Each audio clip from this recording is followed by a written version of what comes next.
Okay, we are doing page 270, number 55. It's a three-part problem, and we are looking for the answers to what is the kinetic energy of this car before it hits the tree, what work is done on the car when it hits the tree, and what force pushed the front end of the car in and brought it to a rest.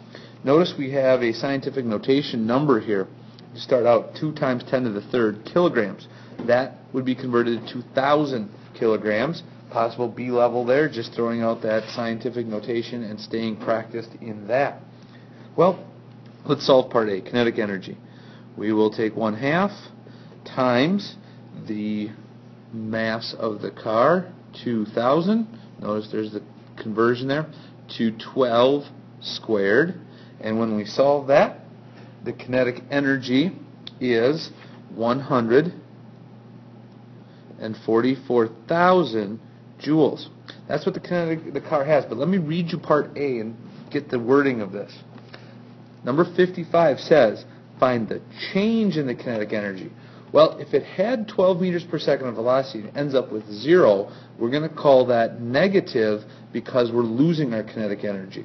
And in the way the question is worded, part A would really be a negative 144,000 joules. Remember, it's all about perspective and who's doing what to whom, and it's kind of debatable whether that's really a negative number, but in this context, we would assign a negative value. Let's keep that in mind as we solve for B.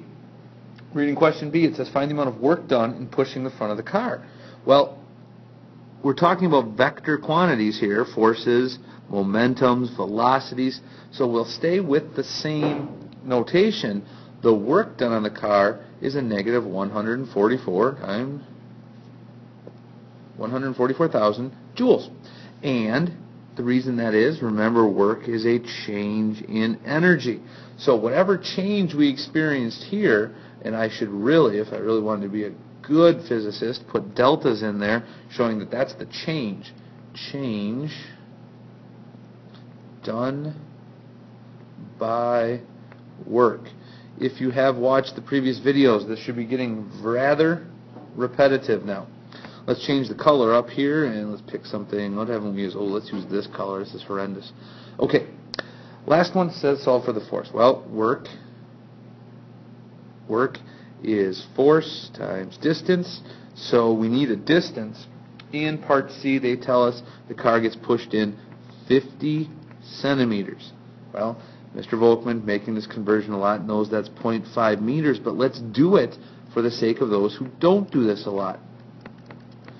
And we put centimeters on the bottom, meters on top, 1 over 100, 50 divided by 100, 0.5 meters. This is required distance, force, and work.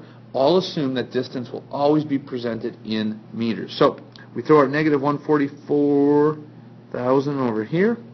Forces are unknown. Distance is 0.5. Divide both sides by 0.5. And I'm running out of room, but I think I can sneak it in here without a new page. We have a negative 288,000 newtons of force. So there is part C. Thank you, Bell. And there is work. And there is right there. Let me get, I'm not confusing you. Get rid of the box. There's work. And there is our delta K. So, 3 answers, all correct.